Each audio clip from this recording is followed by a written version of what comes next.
The Great Northern War. It's not talked about often, but it's a very interesting and important piece of European history. By the 17th century, Sweden won wars against Denmark, Norway, Russia, and Poland, which made Sweden a strong European power, effectively dominating the Baltic region. This angered and disturbed Sweden's neighbors, many of whom lost land when Sweden expanded their borders. Those neighbors waited years for the perfect time to strike back. This perfect chance to strike was when Charles XII was crowned King of Sweden at only the age of 15 in 1697. Since they thought that Sweden was weakened by having such a young king, the Baltic powers who had suffered defeats at the hands of Sweden saw this as a great opportunity to reclaim their lost territory. These powers would consist of Russia, Polish-Lithuanian Commonwealth, Saxony, Denmark, Norway, and later on Prussia. They secretly formed an anti-Swedish coalition and prepared their armies to declare war on Sweden in February 1700. At the start of the war, the odds were stacked against Sweden. Surrounded by enemies, it would take the military genius and cunning of King Charles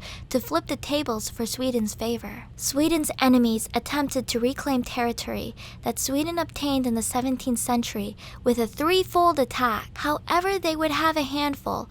Although King Charles was young, he was no pushover. Sweden responded by quickly attacking Denmark. The Swedish Navy would outmaneuver the Danish Sound blockade and deploy an army near the Danish capital. During this time, a combined British-Dutch fleet had also set course towards Denmark to team up with the Swedish fleet. There was a massive bombardment of Copenhagen. This surprise move by the maritime powers forced Denmark-Norway to withdraw from the war in August 1700, just a few months after the war started. Now that Denmark was dealt with, Charles speedily deployed his army to the eastern coast of the Baltic. They met up with the Russians who were besieging Narva and Ingria. Despite the Russians attempting to modernize their army and outnumbering the Swedish forces, they suffered a crushing defeat at the hands of Sweden. This was a great setback to Russia's Peter the Great. The Swedish army was in too poor condition to continue invading Russia, so Charles ordered his main forces south to fight the Polish-Saxon armies. The departure of the Swedes allowed the Russians to rebuild their army and to found the city of St. Petersburg on their conquered land in Ingria, using Swedish prisoner labor to build the city, which later became Russia's capital. The city was named after Tsar Peter the Great, who was inspired by European cities in countries such as Italy, France, Germany, etc.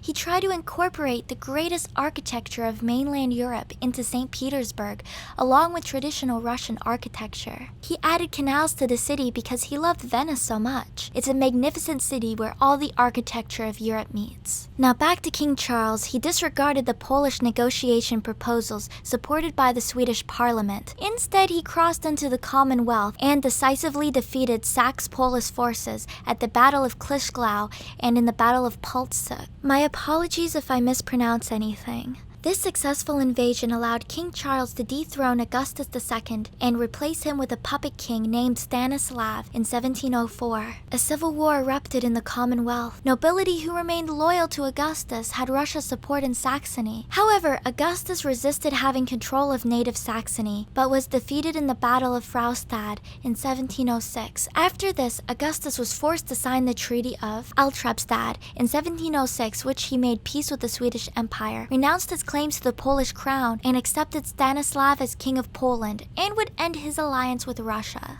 Then Charles set his focus on Russia and Poland, who were still involved in the war. King Charles shifted the Polish-Saxon threat, first which gave Russia time to regroup and regain territory in the Baltic provinces. The Russians were stopped eventually, and Sweden would still own most of its territory. Russia made a fortress as a beginning to the city of St. Petersburg, and later other fortresses would be made around the area.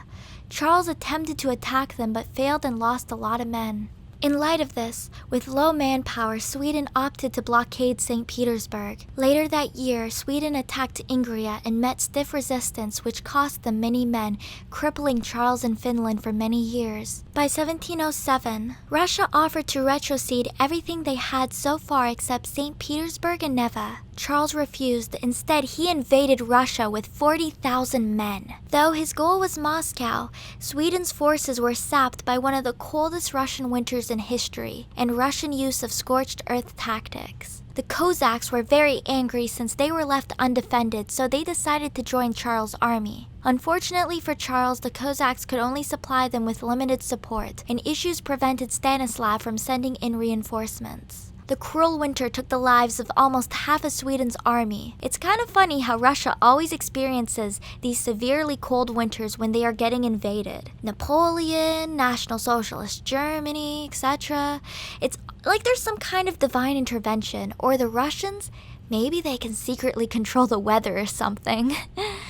Once Charles saw that the invasion wasn't such a good idea, he turned back to Ukraine but met a far superior Russian force at Poltava and was crushed. So Charles fled to Turkey. Abandoning his nation for a short period of time, King Charles fled to the Ottomans, a historical rival of Russia. After the Battle of Poltava, with only a handful of men, the Swedes founded a small colony in Bender, Moldova. Russia naturally demanded that King Charles be handed over, but the Ottomans would deny this request. Angered by this, Tsar Peter would attempt to do it himself by forcefully invading the Ottoman Empire. This wasn't a good idea. The Russians failed miserably, and they had to negotiate a retreat, which forced them to return some land to the Ottomans. Now that Charles was gone, Russia was able to help Augustus retake the Polish throne and bring Saxony and Denmark back into the war. To siege Swedish cities in Germany, Charles remained in Ottoman territory and established a provisional court in his colony.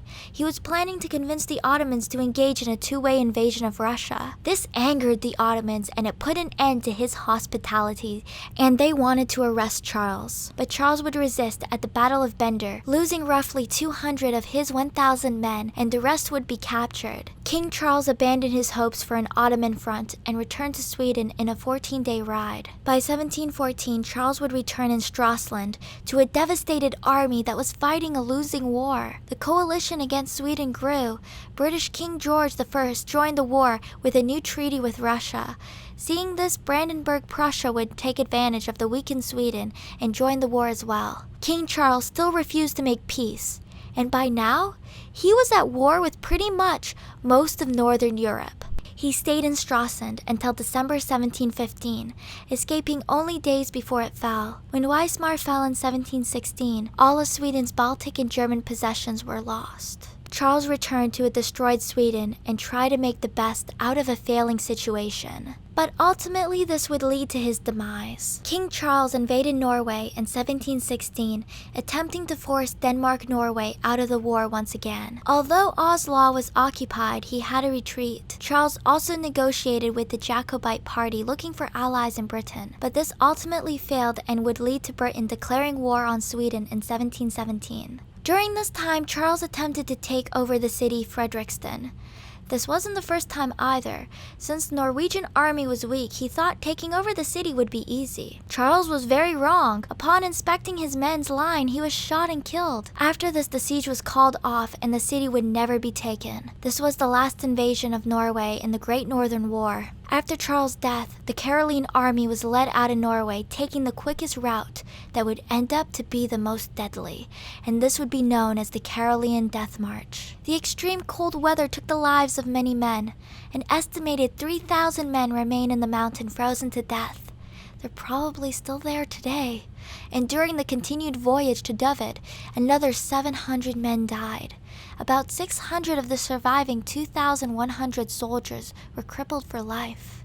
Near the end of the war, Sweden defended itself at all costs, refusing to accept Tsar Peter's peace terms. This subjugated Sweden to many costly raids. Despite a continued Swedish naval presence, there were still small Russian raids into Swedish territory. A large Russian force attempted to take the Swedish capital, but they were stopped at the Battle of Staked. Sweden accepted the Treaty of Frederiksborg in 1720, so they were no longer at war with Denmark. The treaty made Sweden pay 600,000 riksdaler in damages, breaking their alliance with Holstein and forfeit their right to duty-free passage of Øresund. Denmark also gained full control over Schleswig, while Danish-held areas of Swedish Pomerania were returned to Sweden.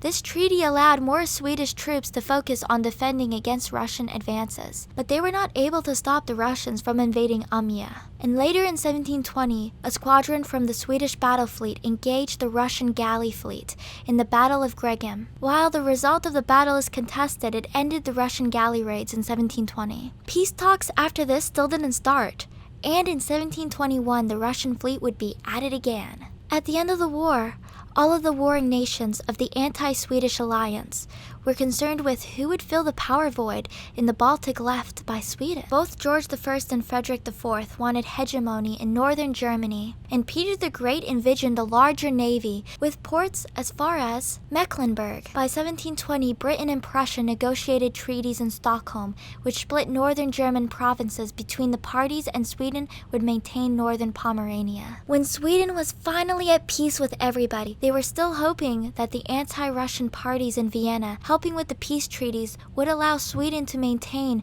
much of the occupied land they had lost. But sadly, this did not happen. And finally, the Treaty of Nystad brought peace between Sweden and Russia on the 30th of August, 1721. Finland was returned to Sweden, while Russia would gain Estonia, Livonia, Ingria, Kexholm, and most of Karelia. After this conflict, Sweden lost all overseas assets and would never be a major European power again. Meanwhile, Russia would take their place as one of the greatest powers in Europe. I hope you enjoyed this history video, guys. I want to make some more because I really enjoy history. Always remember to stay sane.